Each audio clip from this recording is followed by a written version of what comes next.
Bonjour les enfants, bonjour Lily, bonjour Raoul, bonjour Sam, bonjour Julie, bonjour Pablo. Aujourd'hui, c'est le jour de Noël. Alors vous imaginez bien que je vais encore vous lire une histoire de Noël. Celle-ci s'appelle Le cadeau de Noël. C'était la nuit de Noël. Le Père Noël et ses reines rentraient à la maison.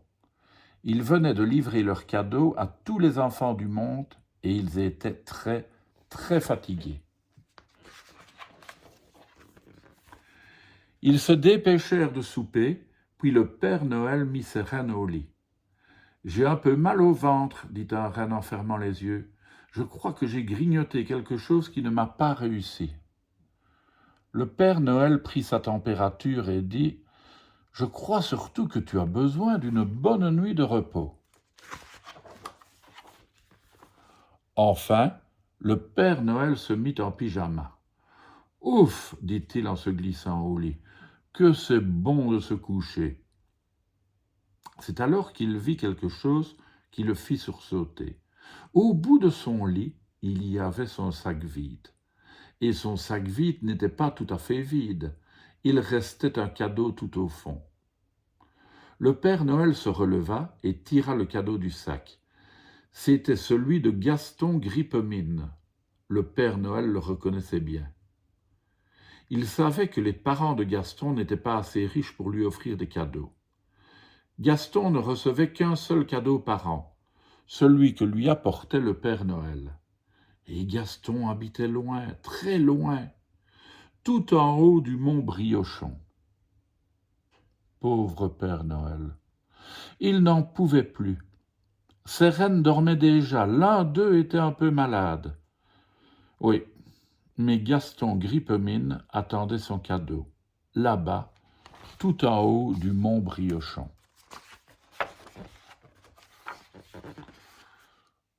Le Père Noël chaussa ses bottes. Il enfila son manteau par-dessus son pyjama. Et, son sac à l'épaule, avec le cadeau tout au fond, il se mit en route à pied dans la nuit noire et glacée. En route pour la maison de Gaston Grippemine, loin, très loin, tout en haut du mont Briochon.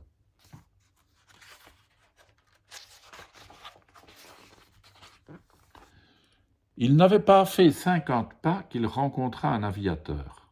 « S'il vous plaît, je suis le Père Noël et il me reste un cadeau à livrer, le cadeau de Gaston Grippemine qui habite loin, très loin, tout en haut du mont Briochon.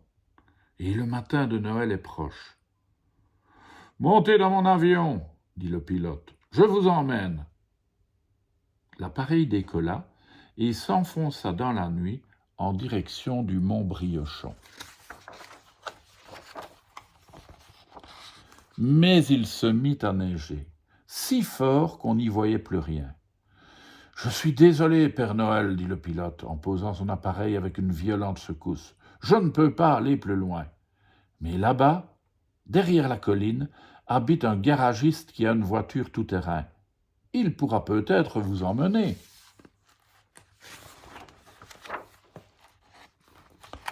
Alors, le Père Noël repartit dans la neige. Il trouva le garagiste et sa voiture tout-terrain. « S'il vous plaît, dit-il, je suis le Père Noël et il me reste un cadeau à livrer. Le cadeau de Gaston Grippemine, qui habite loin, très loin, tout en haut du mont Briochon. Et le matin de Noël est proche. »« Montez dans ma Jeep, dit le garagiste, je vous emmène. » Et la Jeep partit en cahotant par les chemins creux, à travers champs, en direction du mont Briochon. Mais la Jeep dérapa et emboutit un arbre.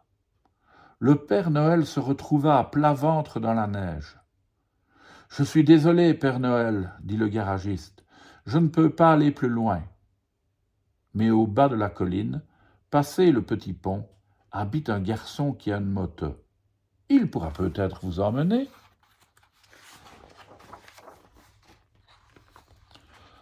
Le Père Noël descendit de la colline, il passa le petit pont et alla frapper chez le garçon à la moto. « S'il vous plaît, dit-il, je suis le Père Noël et il me reste un cadeau à livrer. Le cadeau de Gaston Grippemine qui habite loin, très loin, tout en haut du mont Briochon. Et le matin de Noël est proche. » « Montez à l'arrière de ma moto, dit le garçon, je vous emmène. » Et la moto partit, pétaradant à travers la nuit, en direction du mont Briochon.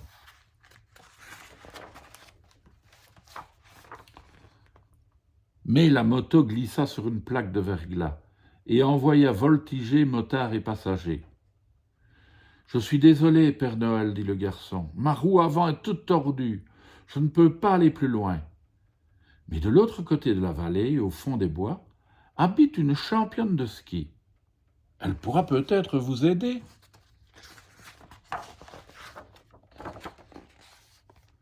Alors le Père Noël traversa la vallée, il s'enfonça dans les bois et trouva la championne de ski. « S'il vous plaît, dit-il, je suis le Père Noël et il me reste un cadeau à livrer, le cadeau de Gaston Grippemine qui habite loin, très loin, tout en haut du mont Briochon. Et le matin de Noël est proche. Mettez-vous derrière moi sur mes skis, dit la championne, et surtout accrochez-vous bien, je vous emmène. »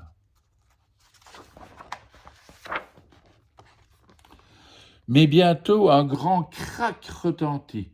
Les skis s'étaient cassés. Le Père Noël et la championne firent la culbute dans la neige. « Je suis désolé, Père Noël, dit la championne, je ne peux pas aller plus loin. Mais montez tout en haut de cette pente et redescendez de l'autre côté. Vous serez au pied du mont Briochon, où habite un alpiniste avec une corde. Il pourra peut-être vous aider. »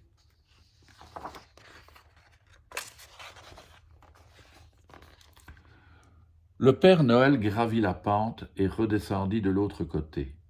Là, il trouva l'alpiniste avec sa corde. « S'il vous plaît, dit-il, je suis le Père Noël et il me reste un cadeau à livrer, le cadeau de Gaston Grippemine qui habite loin, très loin, tout en haut du mont Briochon. Et le matin de Noël est proche. »« Cramponnez-vous bien à ma corde, dit l'alpiniste, je vais vous hisser là-haut. » Ils ne grimpèrent pas très haut. Sans prévenir, la corde cassa, et le Père Noël faillit bien retomber au pied du mont Briochon. « Je suis désolé, Père Noël, dit l'alpiniste, je ne peux pas vous hisser plus haut. Mais si vous escaladez cet apic, une fois passés les gros rochers, vous verrez une petite maison tout en haut. C'est là qu'habite Gaston Grippemine. » Le Père Noël grimpa, il escalada les rochers et se retrouva enfin tout en haut du mont Briochon. Là, il y avait une petite maison, la maison de Gaston Grippemine. Le Père Noël monta sur le toit et descendit par la cheminée. Il fourra le cadeau oublié dans la chaussette de Gaston Grippemine. Puis il repartit bravement pour le long trajet du retour.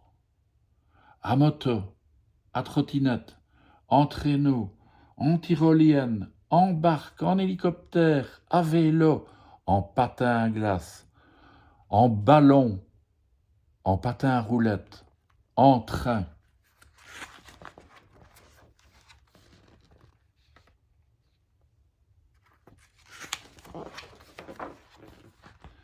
Sitôt chez lui, le Père Noël vérifia que ses rennes dormaient tranquillement et qu'ils étaient bien bordés. Et au matin de Noël, juste comme le soleil se levait, le Père Noël se coucha enfin et s'endormit aussitôt. Et oui, la nuit de Noël, elle est longue quand même pour le Père Noël, n'est-ce pas? À demain les enfants.